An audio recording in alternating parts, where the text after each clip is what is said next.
کتاب کیمیاگر قسمت 5 کتابخوان آنلاین. اما از هر کدوم شما میخوام که به خدایی که میپرستید سوگند بخورید که به دستورات من هر چی که باشه عمل کنین. در صحرا نافرمانی یعنی مرگ. زمزمه جمعیت شنیده میشد. هر کدوم به آرامی به خدای خودشون سوگند میخوردن. پسر به عیسی مسیح سوگند خورد. مرد انگلیسی هیچ چیزی نگفت. زمزمه بیشتر از اونچه برای یک پیمان و تعهد انتظار میرفت طول کشید. مردم از خدا طلب حمایت میکردند. صدای شیپور بلندی برخاست. همه سوار شدند. پسر و مرد انگلیسی هر کدوم یک شتر خریدند و با احتیاط سوار بر پشت شترهاشون شدند. پسر دلش برای شتر مرد انگلیسی که زیر بار اون همه کتاب خم شده بود میسوخت. مرد انگلیسی صحبت‌هاشون رو از جایی که جلوی انبار قطع شده بود از سر گرفت. هیچ چیزی تصادفی نیست. من اینجا هستم چون یکی از دوستانم شنیده بود که مرد عربی، اما کاروان شروع به حرکت کرده بود و شنیدن صدای اون غیر ممکن بود. پسر میدونست اون در مورد چه چیزی میخواد صحبت کنه. در مورد زنجیر مرموزی که اتفاقها رو به هم متصل میکنه. همون زنجیری که اون رو به یک چوپان بدل کرده.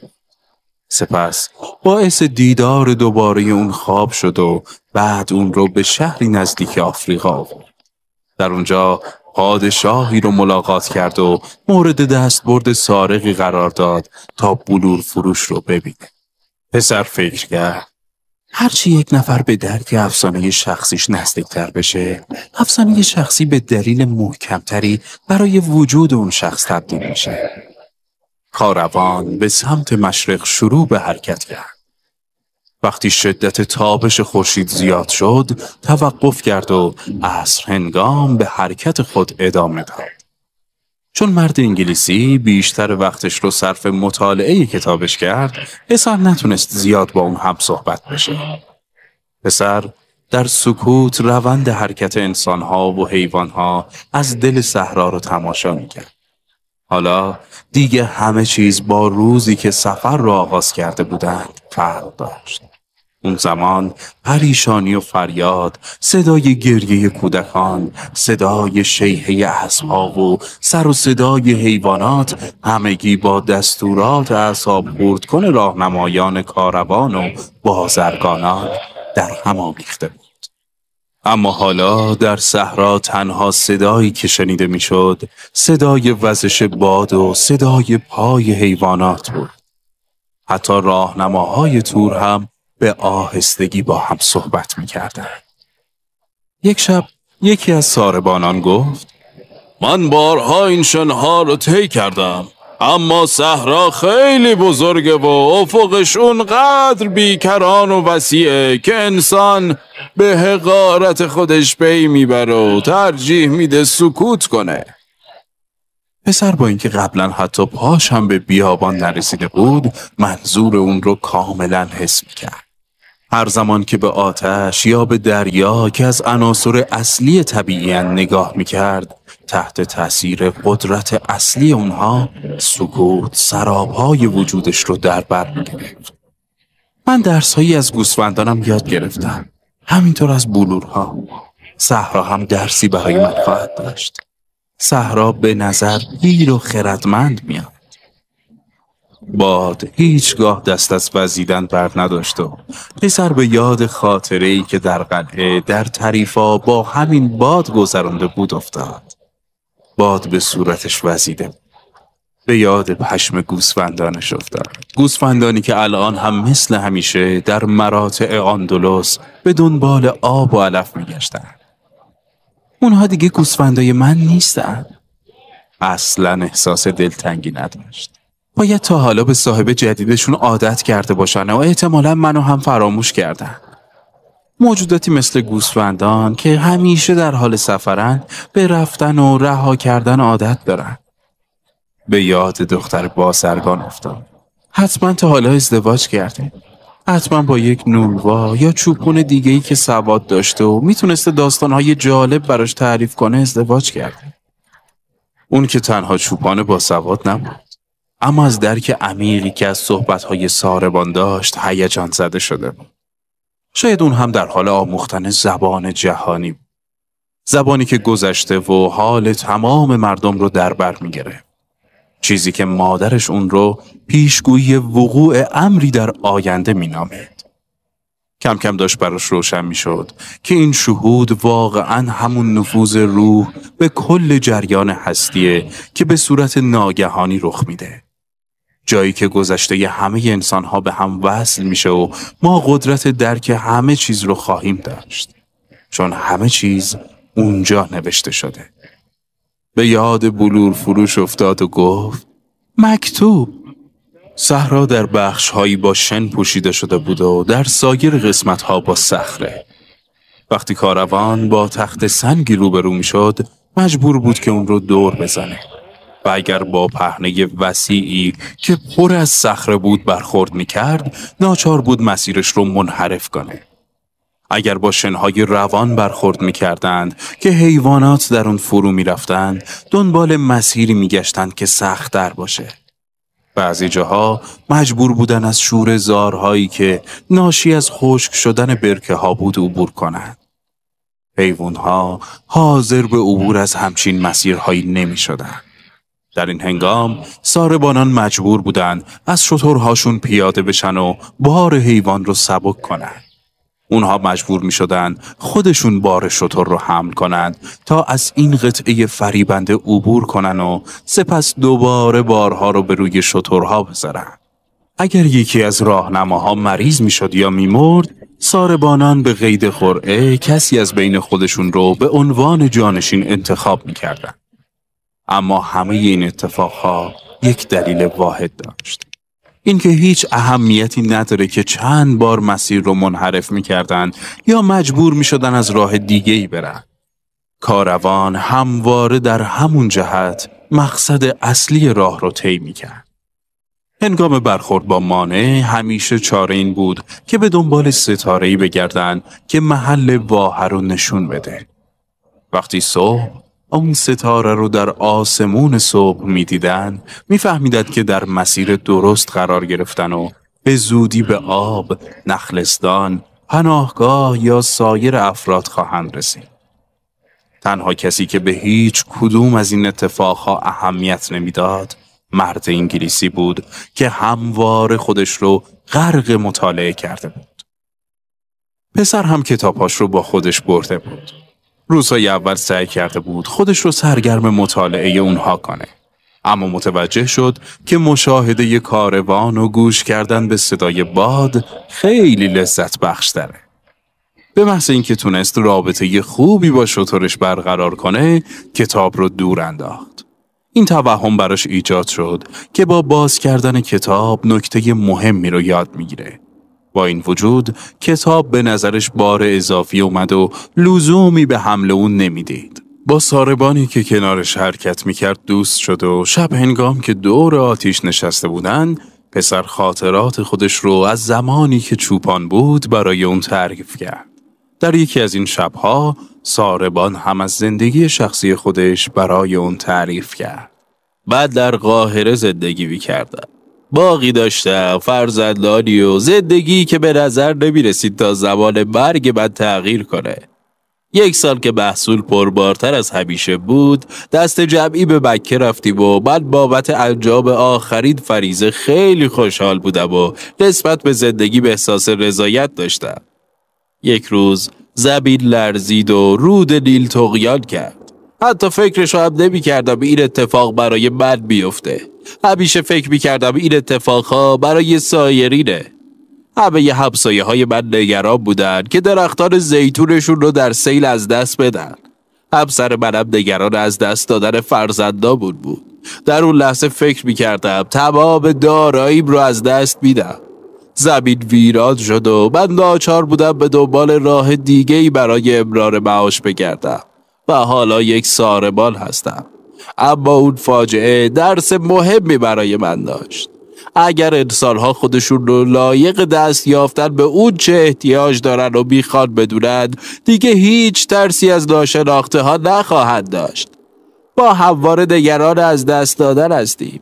از دست دادن زندگی بود، موقعیت ها بود و یا دارایی بود. اما هرگاه بفهمیم که داستان زندگی و تاریخ جهان همگی توسط یک نفر تعیین شده، دیگه دلیلی برای ترس نداریم.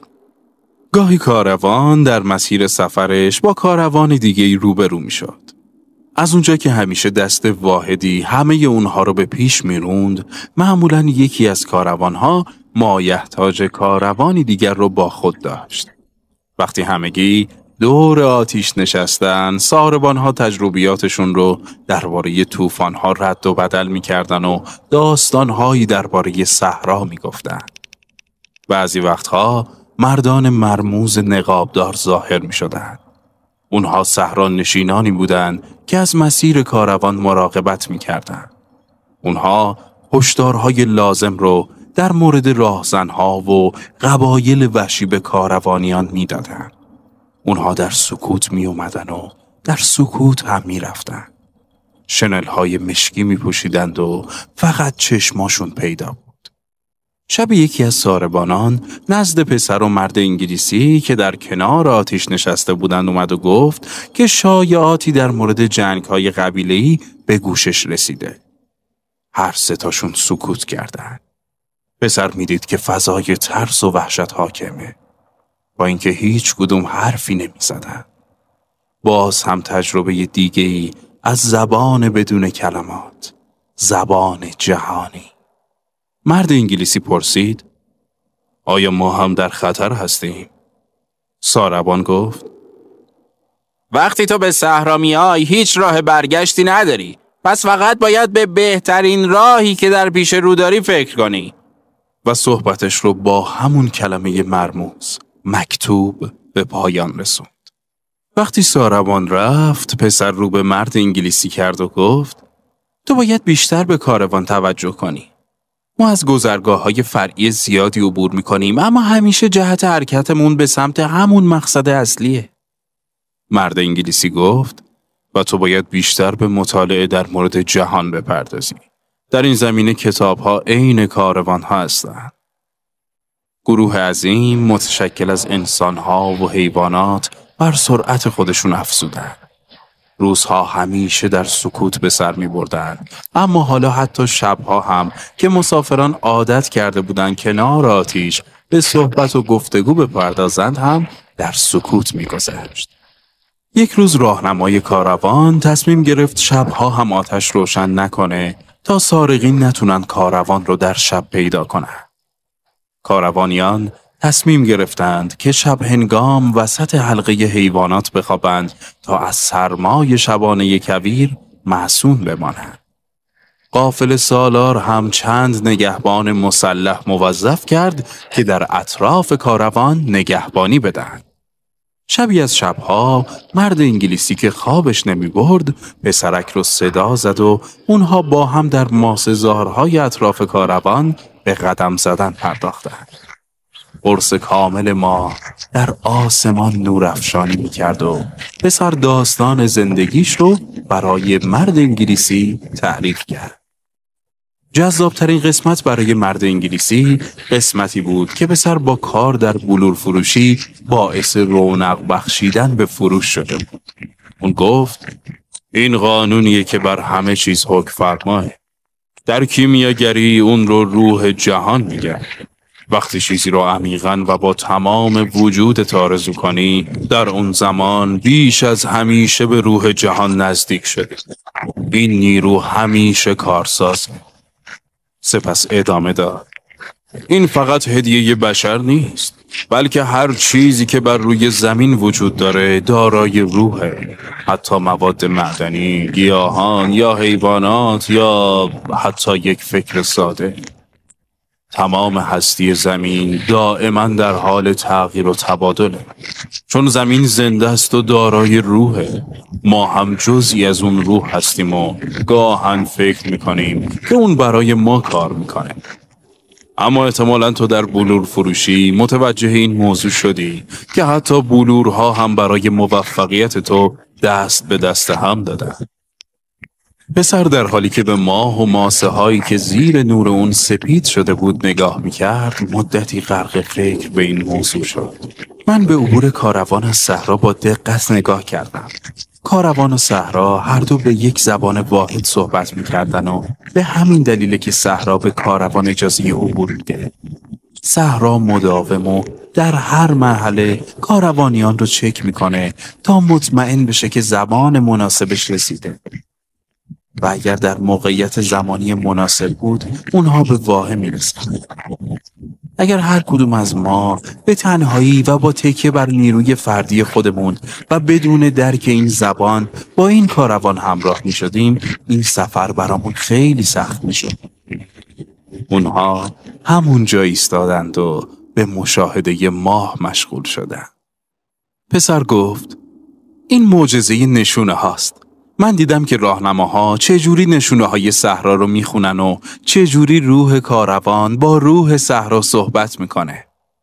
مرد انگلیسی گفت: بهتر من به کاروان بیشتر توجه کنم. پسر گفت: بهتر من هم کتاب های تا رو بخونم.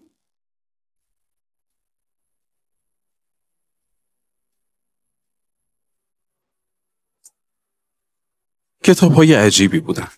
در اونها از جیوه، نمک، اژدها و پادشاه ها صحبت شده بود و اون از هیچ کدومشون سر در نمی آورد. اما مطلبی در همه کتاب ها تکرار می شد. همه چیز فقط مظهر یک چیزه. در یکی از کتاب ها نوشته شده بود که مهمترین متن در متون کیمیاگری فقط در چند سطر خلاصه میشه که این سطور بر روی سطح یک زمرد حک شده. مرد انگلیسی با حسی که مطلب جدیدی رو به پسر یاد میده گفت: این لوح زمردینه. پسر پرسید: خب پس این همه کتاب به چه دردی میخوره؟ مرد انگلیسی گفت: تا بتونیم به مفهوم اون چند سطر پی ببریم. به نظر نمیرسید خودش به این حرف ایمان داشته باشه. کتابی که بیشتر از همه به نظر پسر جالب اومد، کتابی بود که داستانهای کیمیاگران معروف رو بازگو می‌کرد. داستان افرادی که تمام زندگیشون رو صرف پالایش فلزات در آزمایشگاه‌هاشون کرده بودن. اونها معتقد بودن که اگر به فلزی برای سالیان متمادی حرارت بدیم، فلز تمام خصوصیات خودش رو رها میکنه و چیزی که باقی میمونه روح جهانه. این روح جهان به اونها اجازه میده که هر آنچه روی زمین هست رو درک کنن. چون همه اون چه بر روی زمینه به همین زبان با یکدیگر ارتباط برقرار میکنه. اونها این کشف رو اکسیر اعظم مینامیدن که بخشی از اون جامد و بخشی مایع بود. پسر پرسید: نمیتونی تنها با مشاهده انسانها و نشانه ها این زبان رو درک کنی؟ مرد انگلیسی با ناراحتی پاسخ داد: مثل اینکه تو عاشق این هستی که هر چیز رو ساده کنی. کیمیاگری یک علم و قانون جدیه. هر مرحله باید دقیقاً به همون ترتیبی که استاد آورده دنبال بشه. علاوه بر اون، پسر فهمید که بخش مایع این کشف اکسیر زندگی نام داره که تمام بیماری ها رو شفا میده و کیمیاگر با مصرف اون دیگه پیر نمیشه و بخش جامد هم سنگ کیمیاگری نام داشت. پیدا کردن سنگ کیمیاگری اصلاً کار ساده‌ای نیست. کیمیاگرها سالهای زیادی رو صرف تماشای آتشی کردند که در آزمایشگاه‌هاشون برای پالایش فلز به کار می‌بردن. اونها زمانی بس طولانی رو در کنار اون آتش سپری کردن و کم کم متوجه این موضوع شدن که آتش غرور و خودپسندی فطرتشون رو از اونها میگیره. اونها متوجه شدن که پالایش فلز منجر به پالایش خودشون میشه. پسر به یاد مرد بلور فروش افتاد. بلور فروش به اون گفته بود که برای خودش هم خوبه که کریستال ها رو تمیز کنه. چوپان با این کار از شر افکار منفی خلاص میشه. پسر هر لحظه بیشتر به این موضوع پی می برد که میتونه کیمیاگری رو در زندگی روزمره هر شخصی یاد بگیره. مرد انگلیسی گفت: علاوه بر اینها سنگ کیمیاگری یک خاصیت شگفت انگیز داره و اینکه یک قطعه سنگ کوچیک نقره میتونه مقادیر زیادی فلز رو به طلا تبدیل کنه. پسر با شنیدن این موضوع بیش از پیش به کیمیاگری علاقه‌مند شد. فکر کرد که با کمی صبر و حوصله اون هم میتونه هر چیزی رو به طلا تبدیل کنه.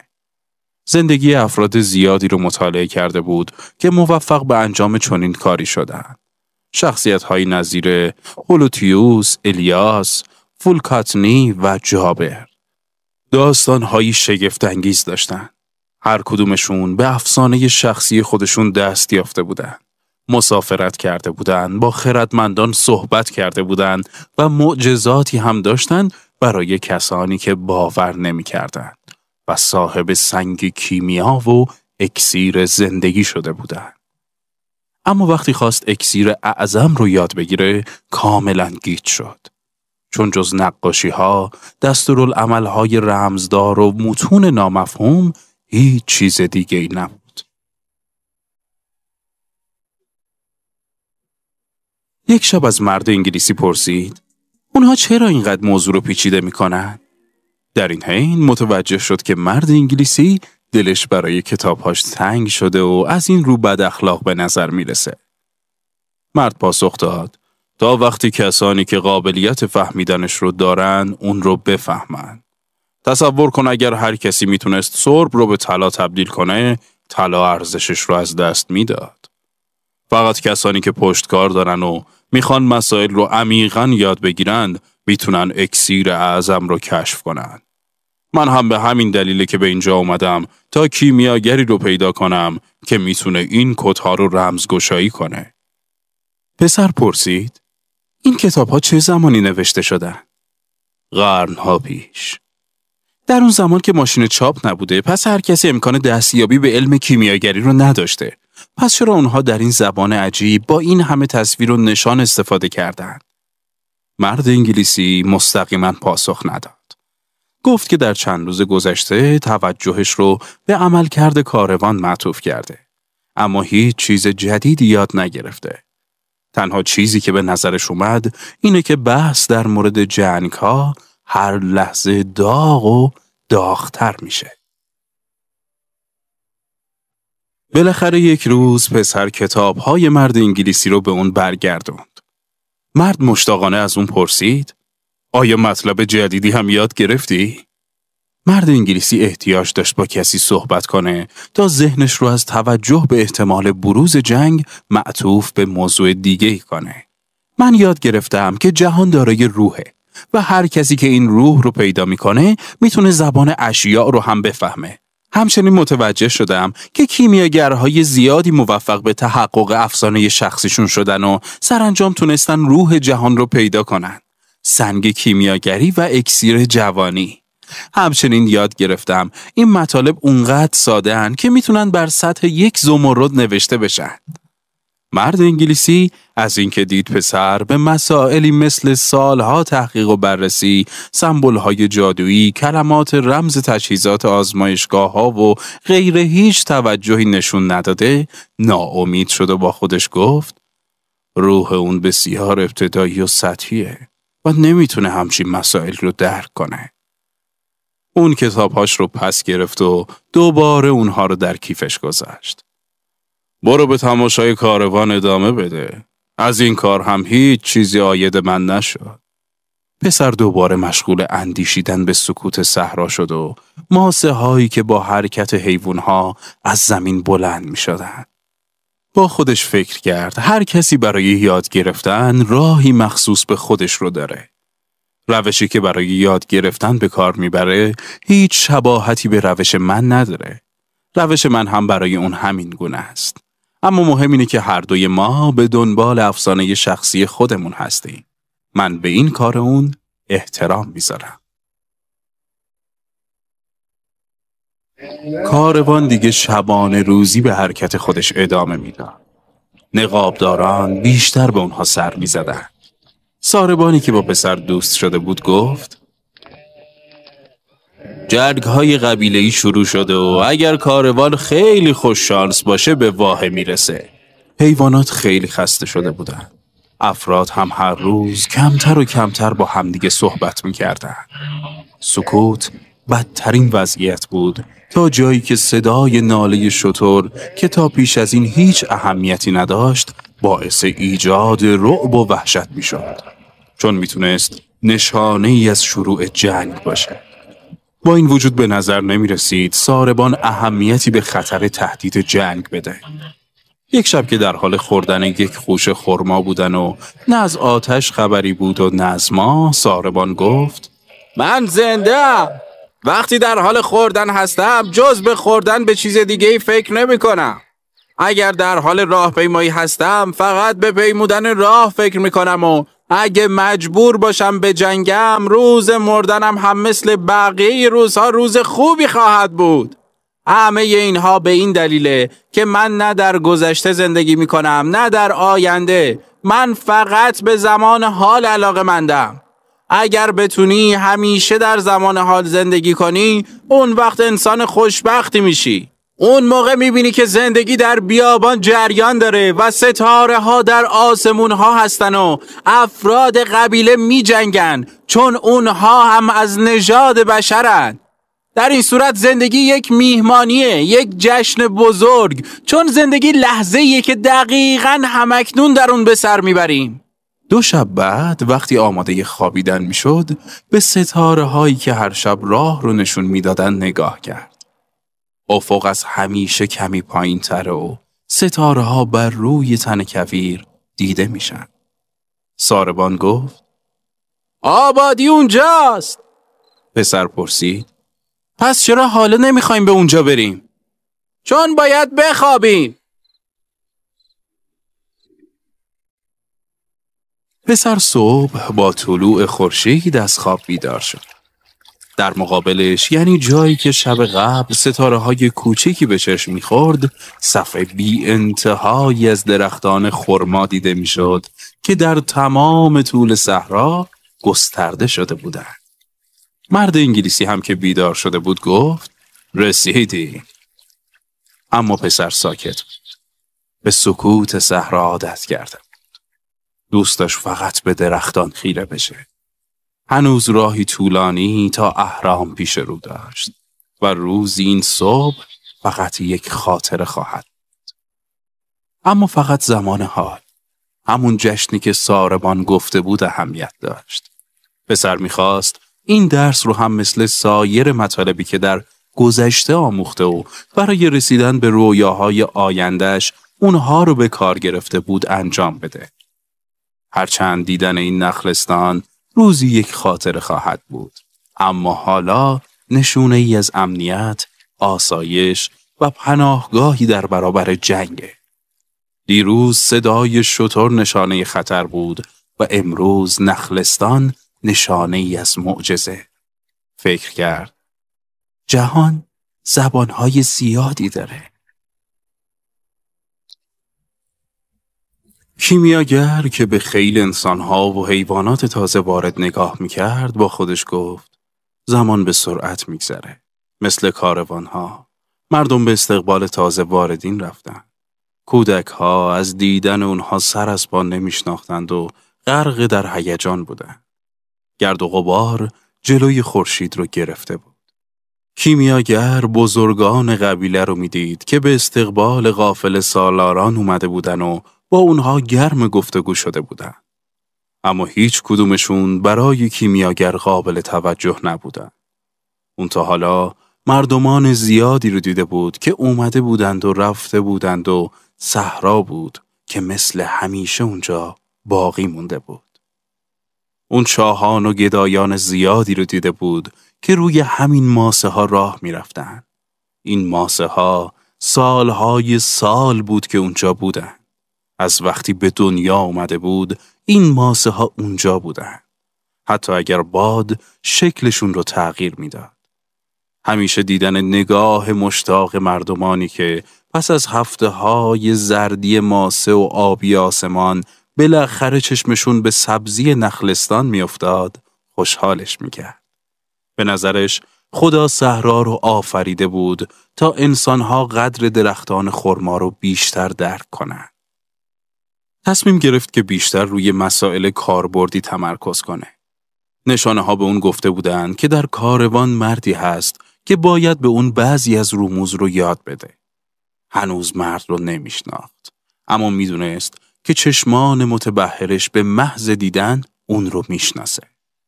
امیدوار بود که این مرد هم به اندازه زمانی که خودش در حال آموختن رموز بود، کوشا و با استعداد باشه. نمیدونم چرا این رموز باید شفاهی منتقل بشن. فقط به خاطر راز بودنشون نبود. خداوند رازهاش رو به آسونی در تمام مخلوقاتش آشکار کرده بود. فقط یک دلیل به ذهنش میرسید. مسائل باید به این روش منتقل می شدن چون از زندگی خالص سرچشمه می گرفتن و این نوع زندگی نمیتونست در کلمات یا تصاویر گنجونده بشه. چون مردم مجذوب تصاویر و کلمات میشن و دیگه زبان جهانی رو فراموش میکنن. پسر نمیتونست اون چی رو که میبینه باور کنه. آبادی هایی که عکسشون رو در کتاب های جغرافیا دیده بود. فقط با تعداد محدودی درخت احاطه شده بودن. اما اون چه که پیش روی اون بود خیلی از آبادی های اسپانیا بزرگتر بود. 300 حلقه چاه، 50,000 درخت نخل و تعداد بیشماری از چادرهای رنگارنگ در اون حوالی به چشم می‌خورد. مرد انگلیسی که صبرش برای دیدن کیمیاگر به سر اومده بود گفت: عین 1001 شب شده. کودکان کنجکاوی که با دقت به کاروانیان و حیوانات نگاه می‌کردند، دور و برشون رو گرفته بودند. مردان آبادی به دنبال یافتن خبری از جنگ‌ها بودند و زنان بر سر لباس‌ها و جواهراتی که توسط بازرگانان آورده شده بود با یکدیگر رقابت می‌کردند. انگار سکوت صحرا توهمی دوردست بود. مردم شاد بودند و بی وقفه صحبت می‌کردند و می‌خندیدند و فریاد می‌زدند. مثل اینکه از سرزمینی مجازی اومده باشن و باز خودشون رو در دنیای انسانهای واقعی پیدا کردن. اونها آزاد و رها بودن. در صحرا بسیار مراقب و محتاط بودن. اما ساربان برای پسر توضیح داده بود که آبادی‌های کوچک مناطق بی‌طرف حساب میشن. چون اکثر افراد ساکن اون زنان و کودکان بودن. با وجود اینکه در صحرا آبادی‌های متعددی وجود داشت، اما قبایل برای جنگ به صحرا می‌رفتند و آبادی‌ها رو به عنوان مناطق امن در نظر می‌گرفتند. قافله سالار به سختی کاروانیان رو دور هم جمع کرد تا دستورات لازم رو به اونها بده. تا اتمام جنگ بین قبایل اونجا می‌موندن. از اونجا که اونها مسافر بودن، باید در کنار اهالی واحه و به صورت شریکی با اونها زندگی می‌کردند و بهترین پذیرایی‌ها از اونها می‌شد. این قانون میزبانی از کاروانیان بود. سپس قافله سالار از سایرین و حتی از نگهبانانش خواست که سلاح‌هاشون رو به رئیس قبیله تحویل بدن. قافله سالار توضیح داد که این قانون جنگه. آبادی‌ها به افراد مسلح و سربازان پناه نمیدن. مرد انگلیسی هفتیر کرم اندودی از کیفش بیرون آورد و به کسی که مأمور جمع‌آوری سلاح‌ها شده بود داد. پسر بسیار تعجب کرد. پرسید: چرا هفتیر با خودت حمل میکنی؟ مرد انگلیسی پاسخ داد: به کمک اون به مردم اعتماد میکنم. در این حین پسر در فکر گنجش بود. مثل این بود که هرچه بیشتر به گنجش نزدیک باشه امور سخت‌تر میشه. انگار اون چیزی که پادشاه شانس مبتدیان نامیده بود دیگه کارساز نبود. در تعقیب گنجش بارها صبر و شهامت و پشتکارش مورد آزمایش قرار گرفته بود. پس دیگه جایی برای عجول بودن و بی صبری باقی نمونده بود. اگه همون چیز بدون زحمت و خود به خود به اون داده میشد، دیگه هیچ فرصتی برای دیدن نشونه هایی که خداوند سر راهش قرار داده بود باقی نمیموند. با فکر کردن به این نکته که خداوند اونها رو بر سر راه اون قرار داده بود خوشحال شد. همیشه فکر میکرد این نشونه ها بخشی از این جهان هستن. مثل خوردن، خوابیدن، به دنبال عشق بودن و یا پیدا کردن یک شغل. هیچگاه چنین فکر نکرده بود که اونها زبان خداوند هستند تا به اون بگن که چه باید بکنه.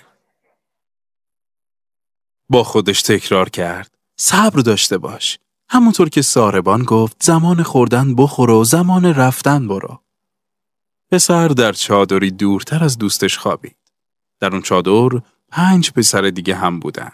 همگی همسن و سال خودش که اصرار داشتن داستان زندگی اون رو بشنون. پسر برای اونها از زمانی که یک چوپان بود تعریف کرد و وقتی که میخواست تجربهش در بلور فروشی رو تعریف کنه، مرد انگلیسی وارد شد. مرد گفت: از صبح تا حالا دنبال تو میگشتم. سپس همونطور که اون رو به بیرون چادر میکشوند گفت: میخوام به من کمک کنی تا محل زندگی کیمیاگر رو پیدا کنم.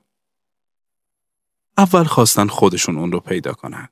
فکر کردن یک کیمیاگر باید در محلی متفاوت با سایرین زندگی کنه و در چادرش همیشه اجاقی روشن باشه.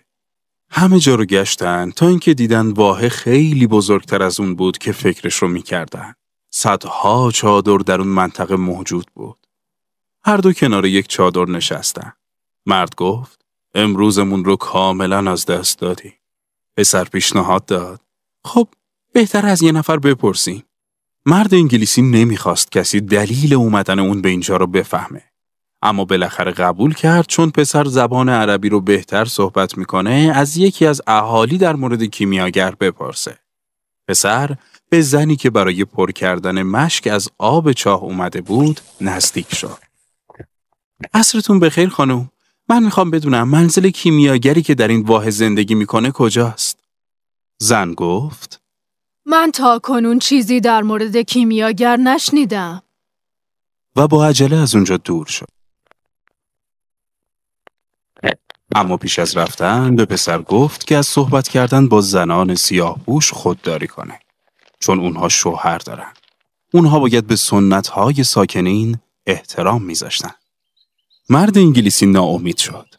حس کرد این همه راه طولانی رو بی خود طی کرده. پسر هم ناراحت شد. دوست اون به دنبال افسانه شخصیش بود و پادشاه گفته بود در چنین مواقعی کل جهان شخص رو یاری میکنه. اون اشتباه نکرده بود. من تا کنون چیزی در مورد کیمیاگری نشنیدم. شاید کسی دیگه هم چیزی در مورد اون ندونه. چشمهای مرد انگلیسی برق زد. خودشه. حتما کسی در مورد کیمیاگری چیزی نمیدونه. کسی رو پیدا کن که بیماری مردم رو شفا میده. چندین سیاه‌پوش نزدیکشون اومدن. اما با وجود اصرار مرد انگلیسی، پسر با هیچ کدومشون صحبت نکرد تا اینکه سر و کله یک مرد پیدا شد. پسر پرسید: شما اینجا کسی رو میشناسین که بیماری‌های مردم رو درمان کنه؟ مرد که از این دو غریبه میترسید پاسخ داد: الله بیماری‌ها رو شفا میده. شما به دنبال جادوگرها میگردی. سپس چند آیه از قرآن خوند و دور شد. بعد مرد مسنتری که دلو کوچکی همراه داشت بر سر چاه اومد. باز سوالش رو از اون پرسید. مرد عرب پرسید: چرا به دنبال چنین فردی میگردین؟ پسر پاسخ داد: چون دوستم چندین ماه سفر کرده تا اونو ببینه. پیرمرد مدتی فکر کرد و گفت: اگر چنین فردی در این واحه باشه باید قدرتمندترینشون باشه. حتی رؤسای قبیله هم نمیتونن هر وقت دلشون میخواد با اون ملاقات کنن. فقط هر زمان که خودش رضایت بده میشه با اون ملاقات کرد. صبر کنین تا جنگ تموم بشه، بعدش این واحه رو ترک کنین. سعی نکنین که وارد زندگی مردم اینجا بشین. این رو گفت و دور شد. اما مرد انگلیسی خوشحال بود. اونها در مسیر درست قرار داشتند. سرانجام زنی از راه رسید که سیاه نپوشیده بود. ظرفی بر دوش داشت و روسری به سر کرده بود، اما صورتش رو پوشونده بود. پسر نزدیک شد تا از اون بپرسه. در اون لحظه گویی زمان ایستاد و روح جهان در اون موج زد. وقتی به چشمهای سیاه دختر نگاه کرد و لبانش رو دید که حالتی بین لبخند و سکوت بر اونها نقش بسته بود، بهترین جزء زبان جهانی رو تجربه کرد. و در اینجا قسمتی 5 به انجام میرسد و ما باقی مانده کتاب را از قسمتی 6 میشنویم.